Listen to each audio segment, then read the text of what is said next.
Hello everyone, welcome to Bangar classes. आज हम ratio के कुछ मिसलेनियस क्वेश्चन करने वाले हैं। एक बार मैं आपको दिखा देता हूँ लैंग्वेज जो हम आज करने वाले हैं।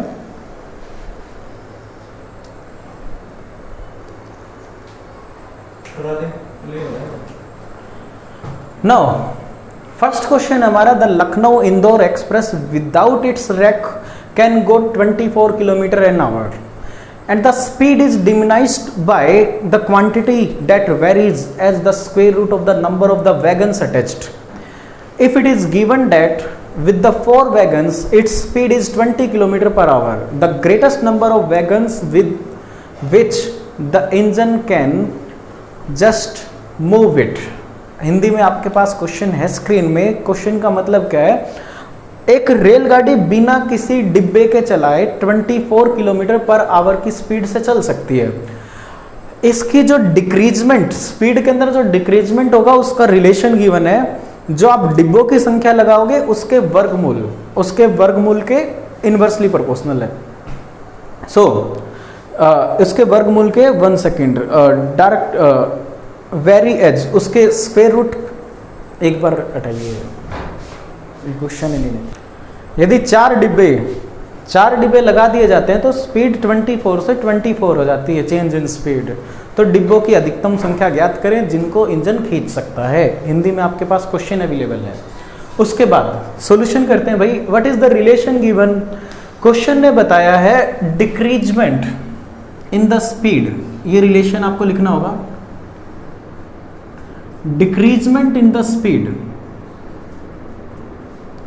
आप स्पीड भी लिख सकते हो, मैं क्वेश्चन को डिटेल से ले लेता हूँ। फर्स्ट टाइम डिटेल से करना चाहिए question. Directly proportional to the square root of the carriage और वैगन्स अटैच्ड। जो भी डिब्बे लगाओगे उसके स्क्वायर रूट के इक्वल होगा। ओके, तो इसको मैं रिलेट कर देता हूँ।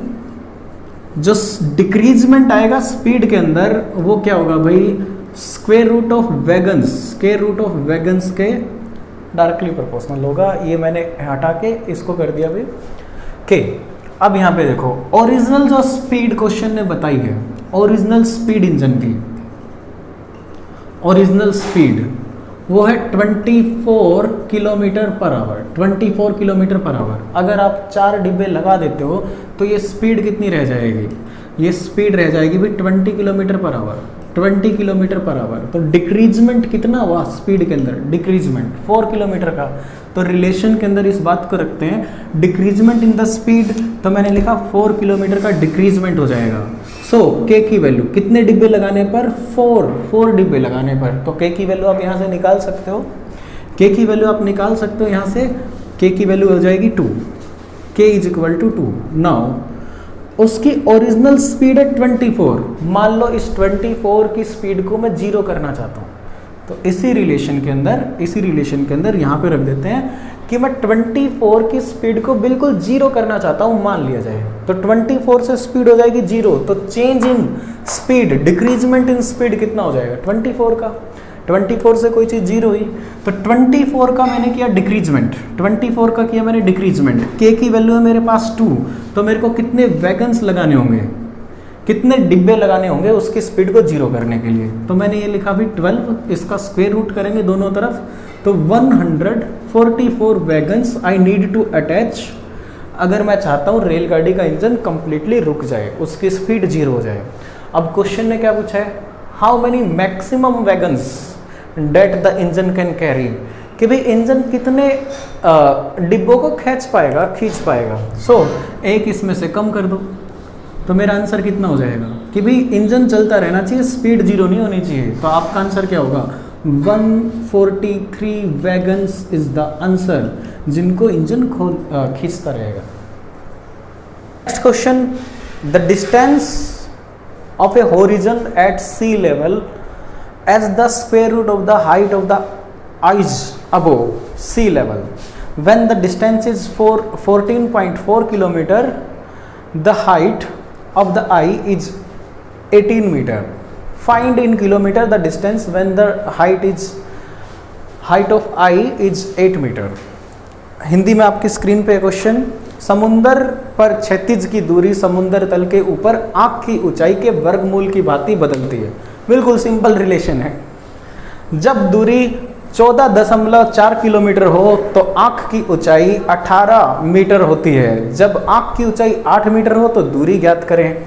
सीधा सॉल्यूशन, पहले आपको है ना रिलेशन निकालना होगा। तो distance of the horizon at sea level varies as, तो मैं डायरेक्ट बस डिस्टेंस से ही रिलेट कर देता हूं। डिस्टेंस ये भी डायरेक्टली वेरी करता है, डायरेक्टली वेरी करता है। जो आई लेवल का जो समुद्र तल से जो आई लेवल है ना उसके स्क्वायर रूट के साथ वेरी करता है। ये बिल्कुल सिंपल सा रिलेशन है, रेशियो एंड प्रोपोर्शन का क्वेश्चन है ये, ठीक है ना, टाइम एंड डिस्टेंस का नहीं है।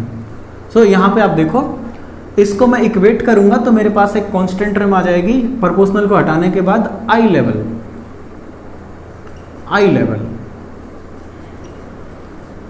ये मेरा रिलेशन बना एक। इस रिलेशन का यूज करते हुए हम क्वेश्चन का आंसर देंगे। फर्स्ट लाइन में क्वेश्चन ने बताया कि जब दूरी 14.4 किलोमीटर है तो भाई सी से आई लेवल कितना है, वो है 18 under root square root of 18। तो यहाँ पे आप देखो 18 को मैं लिख सकता हूँ 9 मल्टीप्लाई विद 2 लिखा जा सकता है। 18 को 9 मल्टीप्लाई विद 2, तो भाई एक पेयर 3 का बाहर निकल जाएगा, तो मैं लिख देता हूँ 3 बाहर आ जाएगा और अंडर रूट 2 ये मैंने लिख दिया भाई 18, ठीक है ना, इसको लिख दिया मैंने 18। ये मेरा एक रिलेशन आ जाएगा जिसमें मैं k की वैल्यू बता पाऊंगा। k की वैल्यू मेरे पास होगी, इसको डिवाइड कर देते हैं, 14.4 divide with k divide with 3 under root 2, 3 into under root 2। कभी भी जब तक क्वेश्चन की फ्रैक्शन ना बने ना, ये सिखाया जाता भी तब तक आपको सोल्व नहीं करना होता, बिल्कुल लेस कैलकुलेशन है क्वेश्चन के अंदर। तो अब आगे देखो क्वेश्चन ने कहा कि जब आंख की ऊंचाई 8 मीटर हो तो ये डिस्टेंस कितना होगा होरिजन से। तो देखिए इस रिलेशन के अंदर हम बात करते हैं, डिस्टेंस हमने निकालना है, k की वैल्यू मैंने निकाल रखी है। k की वैल्यू मैंने रखी भाई 14.4 3 under root 2 multiply with eye level आपको दिया गया 8 मीटर। 8 मीटर का आप क्या कर दोगे, अंडर रूट कर दोगे। तो 8 मीटर को आप लिख सकते हो 2 multiply with 2 multiply with 2, 2 multiply with 2 multiply with 2। तो 2 का एक पेयर बाहर आ जाएगा, तो मैं डायरेक्ट लिख देता हूँ इसको 2 इंटू अंडर रूट 2, जिसको अब मैं सोल्व करूँगा तो अंडर रूट 2 कैंसिल, 3 से आप करोगे तो 3 4 जा 12 देन 8 मल्टीप्लाई करोगे आप 4.8 multiply with 2 9.6 metre is my answer. 9.6 metre is my answer. एक मिनट। The duration of railway journey vary as the distance and inversely as the velocity. The velocity vary as directly as the square root of the quantity of coil used and inversely as the number of carriages in the train.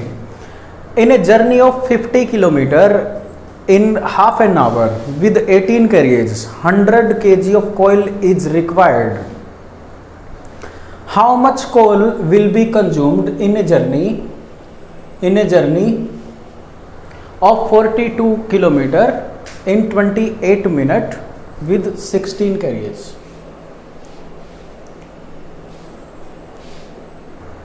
Okay, तो इसके अंदर दो relation दिए हुए हैं।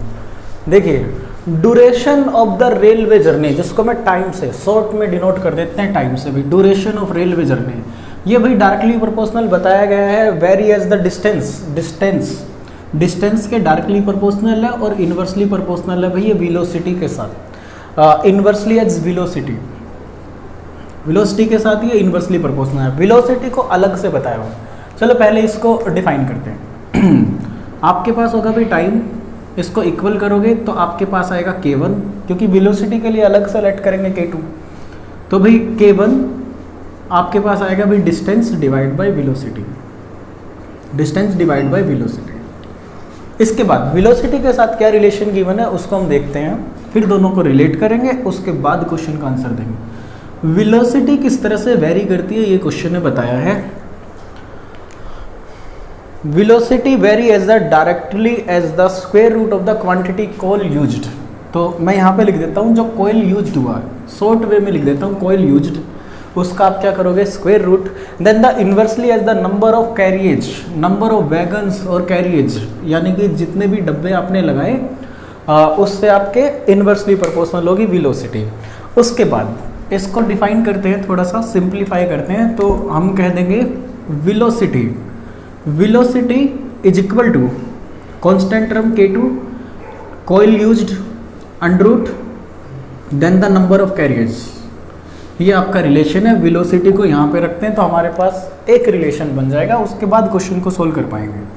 ठीक है, velocity की वैल्यू को इधर रख देते हैं, डायरेक्ट रख दूँ, चलो अलग से रख दे।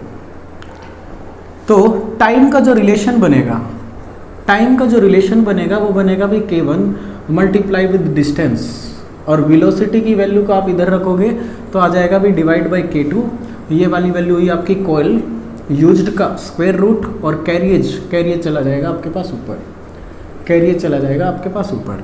So this is your relation जिसको आप यूज करने वाले हैं क्वेश्चन में। तो यहाँ से आपको k1 और k2 की वैल्यू निकालनी होगी।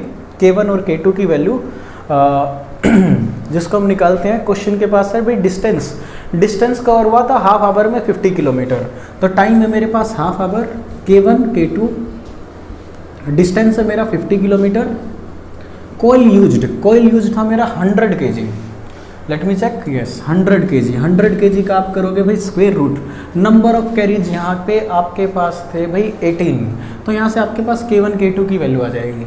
मैं यहाँ पे डायरेक्ट लिख देता हूँ, स्क्वायर रूट 100 का करोगे तो आएगा आपके पास 10, 10 से इसको कैंसिल किया, ओके। उसके बाद देखो ये हुआ भाई 90, 18 पंजे 90, उसके बाद मल्टीप्लाई करोगे 180, तो आपके पास वैल्यू आ जाती है k1 और k2 की। इसको सोल्व करने के बाद 1/180, ये आपके पास बन जाएगा भाई 5 × 2 10, 10 मल्टीप्लाई बाई 18 180, ये आपने वैल्यू निकाल दी k1 और k2 की। इस रिलेशन में अगली बात को पुट करेंगे और आंसर देंगे। ये बहुत अच्छा क्वेश्चन है जो मेरे पास है, प्रीवियस ईयर का क्वेश्चन है, जिसमें दो कंडीशनों को रिलेट करके एक रिलेशन बनाया जाएगा, उस रिलेशन के ऊपर फिर आप क्वेश्चन का आंसर दोगे। तब क्वेश्चन ने पूछा था how much coil will be consumed in 42 kilometre in 28 minutes, तो 28 मिनट्स, हाफ आवर था यहाँ पे 28 मिनट्स, तो टाइम है मेरे पास 28 मिनट्स, जिसको मैंने आवर्स में बदल लिया। k1 k2 की वैल्यू मैंने निकाल रखी है 1/180। उसके बाद मेरे पास डिस्टेंस है 42 किलोमीटर, 42 किलोमीटर, और कॉइल यूज्ड मेरे को बताना है कितना कोयला यूज हुआ, कैरियर्स थे मेरे पास 16, ये मैंने रिलेशन बनाया। इसको बनाने के बाद मेरे पास आंसर आ जाएगा। देखो इन दोनों को रिलेट करने के बाद टाइम मेरे पास था 28 मिनट, इसको मैंने आवर बनाया, 1/80 मेरी k1 k2 की वैल्यू रखी, 42 kilometre, how much coil is used and number of carriers. इसको सोल्व करते हैं, 14 से कैंसिल किया 3 2, ये आपका हुआ भाई 3, इसके बाद 3 से 3 कैंसिल करेंगे, ये हो जाएगा आपके पास 8, कॉइल यूज्ड का स्क्वायर रूट आपके पास आ जाएगा भाई 8, तो कॉइल आपके पास कितना रहा होगा 64 kg, 64 kg is our answer.